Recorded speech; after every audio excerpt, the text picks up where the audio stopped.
വീട്ടിൽ ചുമ്മാ ഇരുന്നപ്പോൾ അന്ന് എവിടെയെങ്കിലും പോവാന്ന് വിചാരിച്ച് അങ്ങനെ ഞങ്ങൾ പോയത് നീണ്ടകര വോക്ക് വേയിലോട്ടാണ് കേട്ടോ. ഞങ്ങളുടെ വീട്ടിൽ നിന്ന് കുറച്ച് ദൂരമുള്ളൂ അങ്ങോട്ട്. അങ്ങനെ ഇവനാണെങ്കിൽ അവിടെ പോവാൻ ഭയങ്കര ഇഷ്ടമാണ്. അപ്പം ഞങ്ങൾ അങ്ങോട്ട് പോയിക്കൊണ്ടിരിക്കുകയാണേ. അവിടെ ഇവന് ഊഞ്ഞാലാടാൻ വേണ്ടിയിട്ടാണ് ഇവൻ മെയിനായിട്ട് പോണത്. അവിടെ ചെന്നപ്പോൾ ദേ സൺസെറ്റ് എന്ന് പറഞ്ഞ് അവൻ ഒച്ചപ്പാടായിരുന്നു.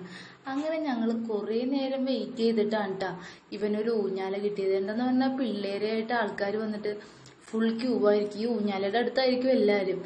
അപ്പൊ ദേ ഇവനാടണ കണ്ടപ്പോ ദേ വാവേനെയും കൊണ്ട് ഇരുത്തി. അവനാണെങ്കിൽ ഊഞ്ഞാലയിൽ ആദ്യമായിട്ടിരിക്കണേ, ഭയങ്കരമായിട്ട് ഇഷ്ടപ്പെട്ടിട്ടാ. പിന്നെ ദേ വാവേനെ മാട്ടി കുറേ നേരം അവിടെ ഇരുന്നേച്ച്. പിന്നെ ദേ വാവേനെ ദേ കായലൊക്കെ കാണിച്ചു കൊടുത്തപ്പോ ആൾക്ക് നല്ല ഹാപ്പിയാണ് കേട്ടാ. അപ്പൊ ദേ ഊഞ്ഞാലയിൽ പിന്നെയും പോയി ഇരുന്ന്. അത് കഴിഞ്ഞ് ഇവന്മാരാണെങ്കിൽ ഊഞ്ഞാലിൽ നിന്ന് മാറിക്കൊടുക്കണില്ല. ആ പുറകില് ഒരു കൊച്ചും ഒരു അമ്മയും കൂടി കുറെ നേരമായിട്ട് ഊഞ്ഞാലിന് വെയിറ്റിംഗ്. അങ്ങനെ ഒരു വിധത്തിൽ ഇവന്മാരെ അവിടെ നിന്ന് മാറ്റി വേറെ സ്ഥലത്തോട്ട് കൊണ്ടുപോയി. പിന്നെ അതിലായിരുന്നു കളി. പിന്നെ ദേ അവൻ ദേ എന്നാ ഞാൻ കുറച്ചു നേരം ജിം എടുക്കട്ടെ എന്ന് പറഞ്ഞിട്ട് അതിലായി കളി. ഞങ്ങളുടെ വീഡിയോ ആരെങ്കിലും സബ്സ്ക്രൈബ് ചെയ്യാതെ കാണാനുണ്ടെങ്കിൽ ഒന്ന് സബ്സ്ക്രൈബ് ചെയ്ത് സപ്പോർട്ട് ചെയ്യണേ. Bye bye. ഊഞ്ഞാലാടാൻ വേണ്ടി